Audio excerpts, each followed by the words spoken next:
당뇨병 예방을 위한 안내. 안녕하세요. 군 매니저입니다. 오늘은 당뇨병 예방을 위한 식생활 지침에 대해 알아보겠습니다. 본 교육을 통해 당뇨병 예방을 위한 5가지 식생활 지침에 대해 알아볼 수 있습니다.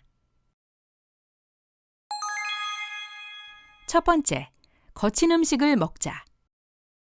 거친 음식이란 무엇일까요? 정제를 하지 않거나 적게 한 식품 또는 이를 재료로 하여 가공된 식품으로 식품 고유의 영양 성분과 식이섬유소가 풍부한 식품을 말합니다. 그럼 정제 식품에는 어떤 것들이 있을까요? 우리가 흔히 백미라고 부르는 도정이 많이 된 쌀, 도정된 쌀로 지은 흰쌀밥, 흰떡, 도정된 밀가루로 만든 모든 빵류, 파스타, 국수가 있습니다. 거친 음식을 먹으려면 어떻게 해야 할까요? 우선 도정이 덜 된 통곡류를 먹습니다. 즉, 현미밥, 잡곡밥, 귀리밥, 콩류를 넣어 밥을 지어 먹고 빵도 흰빵 대신 통밀빵, 호밀빵을 먹습니다. 국수 역시 흰국수보다는 메밀국수나 통밀국수, 파스타 역시 통밀파스타로 드시면 됩니다. 밖에서 먹는 음식과 이미 가공된 식품에는 설탕, 소금, 조미료는 물론 각종 첨가제가 들어있으므로 되도록 집에서 조리하여 먹으면 거친 음식을 드실 수 있습니다. 과일도 잼이나 주스, 통조림처럼 가공하지 않은 생과일을 껍질째 먹고 채소 역시 절임류가 아닌 생채소를 먹거나 조리가 필요한 경우 절임류는 피해 조리하여 먹습니다. 두 번째, 규칙적으로 먹자. 현대인들은 바쁜 생활 속에 식사가 규칙적이지 않은 경우가 많습니다. 특히 굶거나 식사 사이 시간이 길어져 배고픈 상태가 지속되면 건강과 관련된 여러 가지 문제가 생깁니다. 우선 배고픔을 해결하기 위해 식사 속도가 빨라지고 뇌가 배부름을 느끼기 전에 이미 많은 음식을 먹게 되는 과식이나 폭식을 하게 됩니다. 또한 굶주린 상태를 보상받고자 하는 식탐과 자극적이고 열량이 높은 음식을 먹는 보상 심리가 생길 수 있습니다. 그렇다면 해결책을 알아볼까요? 첫째로 간단하게라도 아침을 꼭 먹습니다. 가장 첫 식사인 아침을 거르게 되면 점심을 과식하게 되면 물론 늦게 시작된 첫 식사로 인해 마지막 식사 역시 늦어져 야식으로 이어지게 됩니다. 따라서 누룽지와 두부 된장국을 먹거나 플레인 요거트에 달지 않은 통곡류 시리얼을 넣은 간단한 식사라도 꼭 챙겨 먹습니다. 두 번째, 과일, 견과류, 우유와 같은 간식을 적극 활용합니다. 불가피하게 식사가 늦어지거나 식사를 할 수 없는 경우 간식을 활용하면 배고프지 않은 상태를 유지하여 과식을 막을 수 있습니다. 간단하게 들고 다닐 수 있는 우유, 두유, 견과류, 사과나 바나나, 방울토마토와 같은 과일은 좋은 간식이 됩니다. 세 번째, 일정한 식사 간격을 유지하자. 식사 사이 간격을 일정하게 유지하면 다음 끼니 적절한 식사량을 유지할 수 있습니다. 세 번째, 물을 충분히 마시자. 우리 몸의 약 60%는 수분으로 이루어져 있습니다. 이와 같이 중요한 물이 부족하게 되면 어떠한 증상이 일어날까요? 갈증을 배고픔으로 오인하여 그때마다 음식을 먹어 과식을 하거나 목이 마를 때 물 대신 탄산음료, 단순 당질이 포함된 음료를 섭취하기 쉽습니다. 그리고 만성피로, 스트레스와 어지러움 등이 나타나고 피부가 건조해지며 변비가 생기기도 합니다.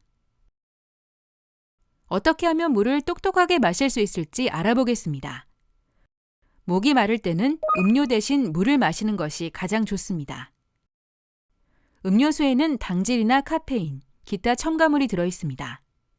당질은 혈당을 올리고 카페인은 이뇨작용으로 되려 물을 몸에서 빼앗습니다. 따라서 물이 제일 좋습니다. 또한 늘 물을 가지고 다니는 습관을 갖는다면 음료수 대신 수시로 물을 마실 수 있습니다. 스마트폰에 물 마시기 앱을 설치한 후 물 마시는 습관을 체크하시는 것도 도움이 됩니다. 네 번째, 건강한 먹기 환경을 만들자. 먹는 것은 단순한 행위가 아닌 우리의 삶의 일부입니다. 식생활을 바꾸는 것이 어려운 이유는 생활의 일부를 바꿔야 하기 때문입니다. 따라서 나의 잘못된 식생활을 바꾸기 위해서는 먼저 식생활을 둘러싼 환경을 바꾸는 것이 좋습니다. 당뇨병 예방에 도움이 되는 건강한 식생활에 대해서는 다 알고 계실 것입니다.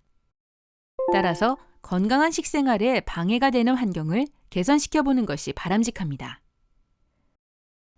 건강한 식생활을 방해하는 환경들의 예를 들어보겠습니다. TV를 켜놓은 채 먹거나 스마트폰을 보면서 식사를 하는 경우 내가 무엇을 얼마만큼 먹는지 몰라 과식 및 편식하기 쉽습니다.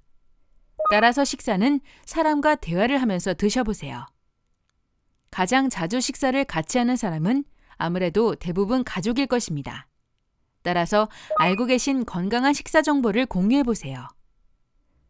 외식 메뉴를 고를 때도 식품을 구입할 때도 의견이 어긋나는 경우가 적어지고 공감과 이해가 생겨 도움이 될 것입니다. 장을 볼 때 장바구니가 다양한 색들의 채소, 과일로 채워졌는지, 기름기 적은 육류나 생선은 있는지, 가공식품보다 신선식품이 많은지, 유해음료가 있지는 않은지 한 번씩 확인해 보세요. 일단 주위에 있는 음식을 먹게 되므로 장보기 역시 굉장히 중요한 환경 개선입니다. 마지막으로는 늘 건강 간식과 물을 챙겨 주변에 놓아두세요. 허기가 질 때 가까운 곳에 있는 것을 먹게 되는 것은 당연한 일입니다. 5번째, 양을 정해서 먹자. 식사 처방지를 통해 이미 배우신 것처럼 어떤 것을 얼마만큼 드셔야 하는지를 잘 알고 계시죠? 가공된 식품, 너무 달거나 짠 음식들은 적게 드셔야 하고 신선한 자연식품을 주로 드시되 정해드린 양을 지켜 드시는 것이 좋습니다. 먹는 것은 시각적인 효과도 큰 작용을 하므로 밥은 작은 공기에 담아 같은 양이라도 푸짐하게 먹는 것 같은 기분이 듭니다. 반대로 큰 밥공기에 밥을 담으면 늘 부족한 것 같고 더 먹게 되기 쉽죠.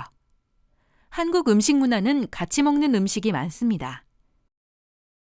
급식을 제외한 식당이나 가정의 식사는 밥을 제외한 반찬과 국, 찌개 모두 같이 먹는 형태이므로 내가 얼마만큼 먹는지 모르는 경우가 많습니다. 따라서 내가 먹을 양을 미리 개인 접시에 덜어 드시는 것이 좋습니다. 집에서도 건강 접시처럼 3절 접시나 개인 앞접시를 이용해 구분하는 것이 양을 조절할 수 있는 방법입니다. 당뇨병 예방을 위한 식생활 지침은 단기간에 식생활을 개선시키고 체중이 감량되는 방법은 아닙니다. 비록 느리지만 꾸준하게 유지할 수 있는 방법들입니다. 한 끼인데 어때라는 생각보다는 한 끼가 3번 모여 하루가 되고 그 하루가 모여 내 인생이 되는 것처럼 한 끼도 중요하게 생각해 주세요. 비록 작은 변화가 큰 변화를 이룰 수 있도록 말이죠. 식사는 하루 3번에 건강해질 수 있는 기회입니다. 천천히 그리고 꾸준히 실천해 보세요. 화이팅입니다. 여러분, 오늘의 내용 어떠셨나요? 건강함을 유지하기 위해선 꾸준한 연습과 노력이 필요합니다. 여러분의 건강한 삶을 항상 응원하겠습니다. 감사합니다.